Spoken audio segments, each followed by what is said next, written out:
What's up, you guys? NBA talk, basketball and all. Right now, you see behind me the Golden State Warriors versus the Spurs game going on. You need to watch this game immediately right now.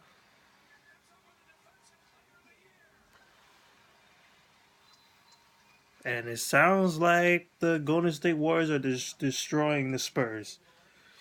Ugh. Um, but that is for later. Right now, I want to talk about the Cleveland Cavaliers versus the Timberwolves. Even though you would think that's not much of a something to just to watch about because you know the Cavaliers are going to win, which they did. But it's just that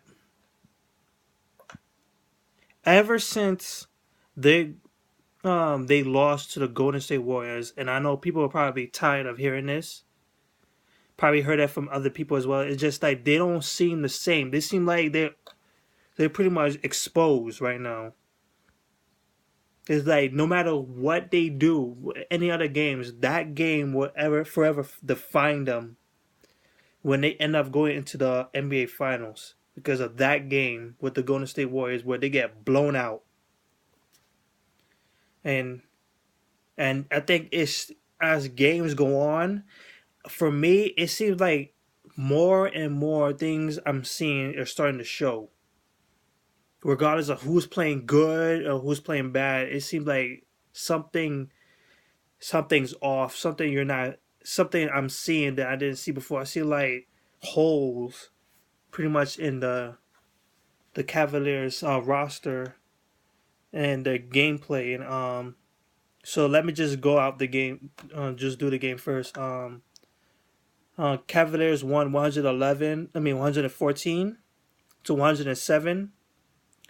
They had the game from for the most part of it, and had a very good third quarter where they just held Timberwolves to 18 points.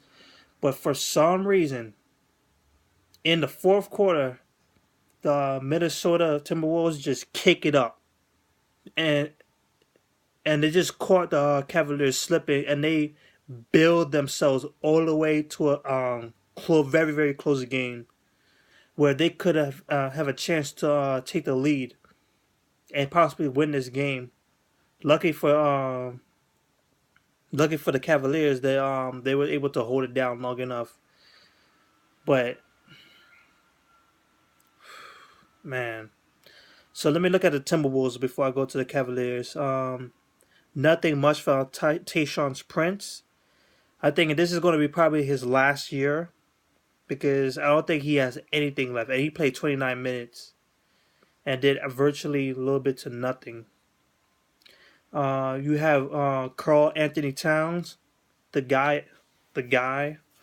big guy, 26 points, 11 rebounds, 4 assists, a block shot, 11 out of 16 shooting. Very good, very very good.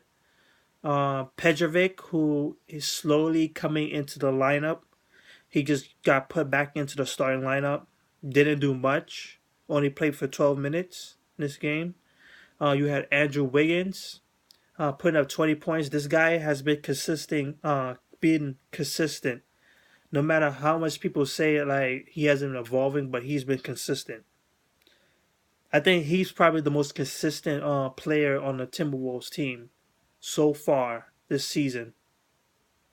The most, especially in the starting lineup, because everyone else is just weird out.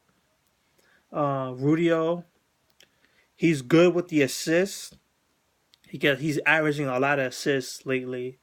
He grabbed 10 assists, 7 rebounds. But when it comes to offensively, when shooting, it's just like what to do with him. This guy can't shoot. He can't spread the floor. And that's probably one of the biggest needs for the Timberwolves. If he could develop a shot. Because you basically looking like Rondo. The Rondo doesn't have a good shot, but he knows how to do playmaker. He knows how to get the ball to you. And he's pretty much a good defender. Not great, but good. But offensively, Nothing. And then you have a couple people from off the bench. You have Ding giving you 13 points, 6 rebounds. You have Muhammad giving you 10. You have Zach LaVine, 21 points, 6 assists. And I see Zach LaVine, if Rudio does not step up, Zach LaVine is going to take his spot. Mark my words. Something is going to have to give because paying him 54 mil is not going to cut it. So let me go to the Cavaliers right now. LeBron James, being LeBron James, 25 points, 9 rebounds. No, not 9 rebounds. 9 assists, 4 rebounds, a block shot, and a steal. 11 out of 15 shooting. Very, very solid. Kevin Love.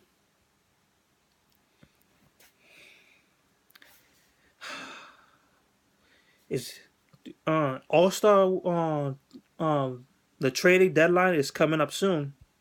And this boy looking more weird and more weird by the day. 11 rebounds, 11 points, 6 rebounds, 5 of 11 shooting, 1 out of 7 from the 3-point line. He needs to get into the paint and stop doing all of these far away 3-point shots. You are a stretch 4, and it will come a time where they'll be needed. But you need to change your game, or you need to go, because you're being paid 100 mil, and it's looking more and more every day. This guy is looking like he's going to be on the trading block real quick. He needs to shape up now, truly now. Tristan Thompson, thank you. Looks like they listened or something. They put Tristan Thompson in the starting lineup, and he had a very good game. 19 points, 12 rebounds, 7 offensive rebounds. Very solid. J.R. Smith, unfortunately, didn't have a good night. 11 points, 3 out of 14 shooting. Eventually, it's going to happen. But he did have 3 steals, though. So he was a very good defender. Kyrie Irving has 17 points, 7 out of 18 shooting, not bad. 9 rebounds, very good, very impressive. 4 assists. And you got something from Deli. Deli Dodova. Had 18 points, 7 assists, 4 rebounds. The boy played a good night. A very good night. So, let me look into what I was saying before. How to put it? The defense is starting to collapse. It like pretty much, just to put it, the whole Cleveland Cavaliers team. No offense to J.R. Smith, but they seem like a J.R. Smith. Like all together, they are J.R. Smith. It's like if something's not working, they can't function at all. It's like it's usually when the Cavaliers game starts, they go on a hot spree, and then once they hit a cold block, they just collapse real quick. It's like they are like pretty much a streaky team, but not necessarily, because they do what is needed to get the game won. But more and more time and more games played, they look more like a whole J.R. Smith together. Because individually, sometimes they have their nights, and sometimes they don't. It's like only 1 or 2 people who have a really great night, and everybody just have a trash night. But that's just me. So Cavaliers win. They go 31-12. They face Phoenix next. And that's it. Later, I'm gonna do the Spurs versus Golden State Warriors game, and the Warriors are destroying this team. I'll review that next. So, peace out, y'all.